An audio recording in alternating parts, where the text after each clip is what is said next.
mensahe po ni Sir Jong. So ito po.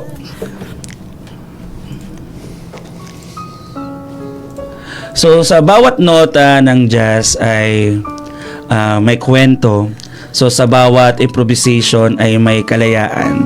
So ganyan din po ang ating buhay. So hindi laging planado, hindi laging perpekto. Pero laging may groove kung marunong kang makiramdam at sumabay. So sa jazz, mahalaga ang pakiramdam at pakikinig. Ganun din sa buhay natin. So minsan hindi natin hawak ang beat pero kaya nating sumabay sa agos kung may tiwala ka sa sarili at sa Diyos. Sabi nga ni Miles Davis, it's not the notes you play, it's the notes you don't play. So katulad nga sa buhay natin, hindi lahat kailangan gawin, hindi lahat kailangan sagutin. So minsan ang katahimikan at pagtitimpe ang tunay na musika.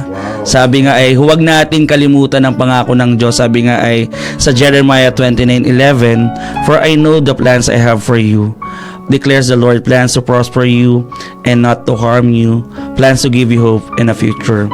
So kung pakiramdam mo ay wala ka sa tono, huwag kang matakot. Sabi nga tulad ng jazz, may kagandahan sa pagiging totoo, sa pagiging malaya at sa pagiging ikaw. So tumindig ka, huminga ng malalim at mag-improvise dahil sa dulo, ikaw pa rin ang magsusulat ng sarili mong kanta kasama ang Diyos bilang maestro ng inyong buhay.